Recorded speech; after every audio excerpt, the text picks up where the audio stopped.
नमस्कार, आप निष्कर्ष भारत देख रहे हैं। मैं पल्लवी रंजन। माफी चाहूंगी, काफी दिनों से गायब थी। गायब क्या, मेरी तबीयत ठीक नहीं थी, इस वजह से मैं आप लोगों के बीच में नहीं आई और जो हमारा विश्लेषण का टॉपिक है उसको मैं आगे नहीं बढ़ा पा रही थी। उसके लिए क्षमा चाहूंगी। इसके बाद अगर हम अभी बात करें, अभी जो राजनीति का माहौल है बहुत गरमाया हुआ है। मौसम भले ही मानसून का है, लेकिन राजनीति की गलियारों में अभी गर्मी बढ़ गई है। आपको बताएं कि आजकल का जो नया ट्रेंडिंग खबर चल रहा है कि आरएसएस और नरेंद्र मोदी, मतलब आरएसएस और भाजपा के बीच में अभी कुछ खटास चल रही है। जैसे इमली और नींबू खट्टी होती है, वैसे ही कुछ खटास चल रही है।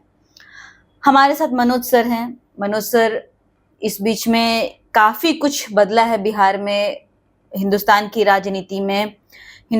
राजनीति में भी देखा जाए आरएसएस और भाजपा का कुछ तनबन सा चल रहा है। मनोज सर, लगातार ये खबरें आ रही हैं, लगातार सुबह से ये चीज हम खबर देखते आ रहे हैं कि आरएसएस और भाजपा के बीच में कुछ अनबन सी बातें चल रही हैं।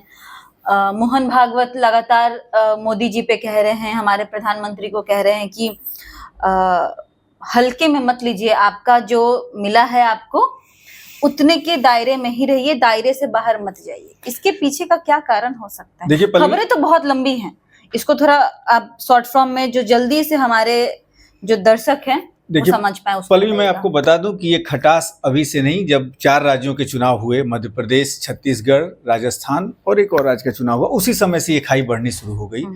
छत्तीसगढ़ का चुनाव किसी ने ये नहीं माना था कि भाजपा जीत जाएगी। भाजपा के वहाँ आरएसएस के कार्यकर्ताओं की शिकायत थी, मोहन भागवत से कर रहे थे कि हमारी ये लोग सुन नहीं रहे हैं। और उस समय फिर मोदी जी जो हैं, उन्होंने रिक्वेस्ट किया मोहन भागवत से, आरएसएस के कार्यकर्ता छत्तीसगढ़ में उतरे और उन्होंने जीत वहां दिला दी, जिसको कांग्रेस पचा नहीं पाई। और इसी बीच लोकसभा के चुनाव भी आए। लोकसभा के चुनाव में आपको याद होगा, क्योंकि आप भी कवर कर रही थी लोकसभा का चुनाव, जेपी नड्डा ने खुले मंच से कहा था कि अब भाजपा को आरएसएस की जरूरत नहीं है। भाजपा अब इतनी काबिल हो गई है, इतना बड़ा भाजपा का परिवार हो गया है कि हमें आरएसएस की मदद अब नहीं चाहिए। और ये वही चीजें उस दिन से आगे निकलना शुरू हुई।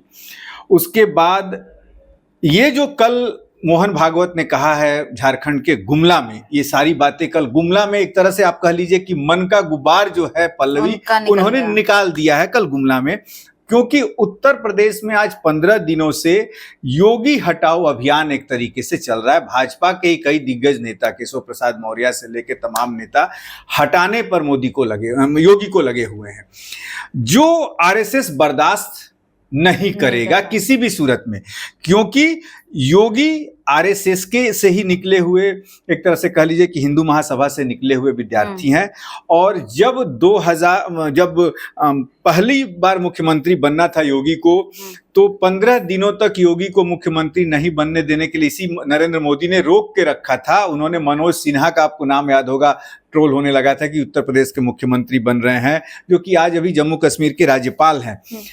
तो जब आरएसएस ने दखल दिया तो तुरंत 24 घंटे के अंदर मोदी ने शपथ दिलवाई थी योगी को।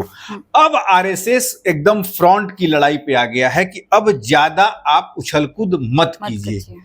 आप सेवक बन के आए थे, सेवक रहिए, भगवान मत बनिए। सुपर हीरो आप अपने को कह रहे हैं कि आप सुपर हीरो हैं, भगवान कह रहे हैं, ये सब जुमलों का इस्तेमाल आप मत कीजिए। आप सुपर हीरो और ये नहीं है। आपको जीत मिली है, जनता जीत दी है, उसके हिसाब से चलिए। बहुत सी बातें कहा तो खटास एक तरीके से धीरे धीरे बढ़ रही है। अब प्रधानमंत्री नरेंद्र मोदी के ऊपर सब कुछ के पाले में गेंद है पल्लवी, कि वो आरएसएस को किस तरीके से अब टैकल करते हैं। क्योंकि आरएसएस ही एक ऐसी एक संगठन है, संस्था है कि वो भाजपा के भी साथ रहती है, कांग्रेस के भी साथ रहेगी। 1984 में कांग्रेस के साथ रही, 450 सीटों से ज्यादा आई। राम मंदिर का ताला खुलवाने का बात कांग्रेस ने किया था, राजीव गांधी ने खुलवा भी दिया था ताला, आरएसएस कांग्रेस के साथ रही।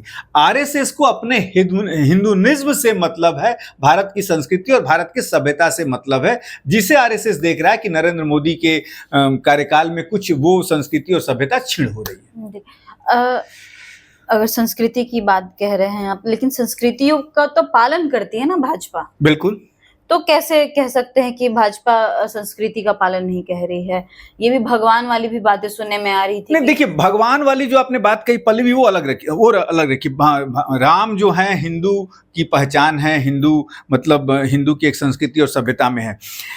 संघ ने जो कल बात कही है, खास करके मोहन भागवत ने जो कही है, इस बार 2024 के चुनाव प्रचार में आपने देखा होगा कैसे कैसे शब्दों का उपयोग हुआ। बिल्कुल।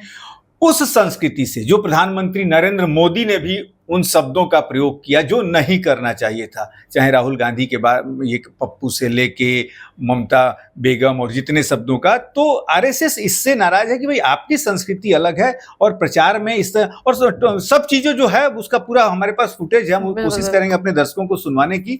तो खाई बढ़ रही है। और सबसे बड़ी पल्लवी, एक और इंफॉर्मेशन जो हमारे सूत्र निष्कर्ष भारत के संवाददाता या सूत्र दे रहे हैं कि कल जो है आरएसएस ने एक बड़ी बैठक बुलाई है उत्तर प्रदेश में, और उत्तर प्रदेश के 5 नेता जो कि योगी को हटाने की मुहिम छेड़े हुए, उनको कहा है कि पांचों को रहना है आपको, मतलब एक तरीके से चेतावनी दे दिया है। और जहां तक कल की बैठक के बाद शाम आते आते पल्लवी, ये एक तरीके से साफ होना शुरू हो जाएगा कि मोदी भारी पड़ रहे हैं या योगी भारी पड़ रहे हैं। अच्छा मनु सर, एक और बात बताइए अभी कि ये कहीं ऐसा तो नहीं कि मोदी जी का एज उम्र हो चुका है, प्रधानमंत्री का जो पद, ठीक है मानते हैं कि शपथ ले लिया उन्होंने तो वो शपथ का पालन करना पड़ेगा, अभी है कि डायरेक्टली तो वो हटेंगे नहीं, इनडायरेक्ट वे में कुछ ऐसा प्रोपेगेंडा लेके या फिर कुछ ऐसा मुद्दा लेके मोदी जी को प्रधानमंत्री की सीट से हटाया जाए और योगी जी को या फिर नितिन गडकरी का नाम कह ले, अमित शाह का नाम कह ले या फिर जेपी नड्डा का नाम कह ले, इन लोगों का हो सकता है कि वो सीट के लिए उस तरीके से कुछ ऐसा गेम खेला जा रहा हो भाजपा। देखिए, जो आपने बात कही ये भी देखिए, आरएसएस और मोहन भागवत मोदी जी के बारे में आज तक तो उन्होंने कभी कुछ बोला नहीं है, और अचानक से ये सारी चीजें निकल के आ रही हैं, तो इसके पीछे कुछ तो कारण होगा। देखिए, इसका एक कारण तो जो आपने बात कही ये कहीं ना कहीं चल रही है। इसका एक कारण है कि इस बार भाजपा को अपने ऊपर बहुमत नहीं है, 272 नहीं है। हाँ। मोदी जी जो आक्रामक 10 साल रहे, वो अभी आप देखिए, मोदी, हमने पहले की भी बहस में कहा था कि डिफेंसिव चल रहे हैं। हाँ। वो चाह रहे हैं कि कुछ और सांसदों को अपने तरफ लाया जाए। अब जो आपने बात कही कि हो सकता है कि योगी को सामने रख के कहीं मोदी को हटाने की तो मुहिम नहीं चल रही है, और इस ये में आपने जो नाम रखा अमित शाह और जेपी नड्डा का, संघ इन 2 नामों पे कहीं नहीं जाएगा। संघ को यदि मोदी को रिप्लेस भी कहीं करना पड़े तो संघ के साथ ही, यदि आज भाजपा 243 जो जीती है तो संघ से जुड़े हुए आधा सांसद संघ से जुड़े हुए हैं, वो नितिन गडकरी और राजनाथ सिंह के साथ जाएंगे। अंदर खाने अभी क्या हो रहा है ये कल की बैठक में पल्लवी क्लियर होगा, जब संघ प्रमुख कल उत्तर प्रदेश में बैठेंगे संघ के भाजपा के नेताओं के साथ, और ये जो प्रोपोगंडा ये हुआ है, तो निश्चित तौर पर, क्योंकि भाजपा में पहले भी क्या है, लॉबी है, कोई अमित शाह की लॉबी से है, कोई राजनाथ सिंह के लॉबी से है, तो एक लॉबी है। लेकिन सब मिला के संघ जो है अब दखल अंदाजी देना शुरू कर दिया। अच्छा, एक मेरे दिमाग में एक सवाल आ रहा है ये कि इसके बाद हो सकता है कि मोहन भागवत नरेंद्र मोदी से कह के उनको बोल दे कि भाई तुम संन्यास ले लो राजनीति से और तुम चले जाओ अपने जहाँ पे तुम मंथन करते थे, तुम योग करते थे, या फिर जहाँ पे आप, तुम कहने का मतलब है कि मेडिटेशन जहाँ पे करते थे, उसके लिए भी, क्योंकि मोदी जी का एक बार का बयान है कि मैं राजनीति से हटूंगा तो मैं मेडिटेशन करने जाऊंगा और महादेव की शरणों में जाऊंगा, तो ये भी तो एक लेके पॉइंट अगर देखा जाए तो जा सकता है। देखिए, ये अध्यात्म और जो आपने बात कही और बयान, ये अच्छा लगता है, सुनने में लगता है, लेकिन राजनीति एक पल्लवी ऐसी चीज है कि जब एक बार उसका नशा चढ़ जाता है ना, तो छोड़ना बड़ा मुश्किल होता है।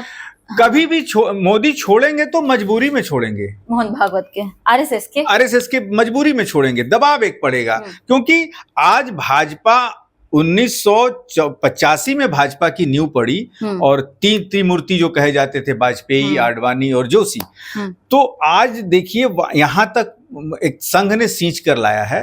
यदि मोदी छोड़ते भी हैं तो मोदी को हो सकता है कि गरिमामय एक पद मिलेगा कहीं ना कहीं।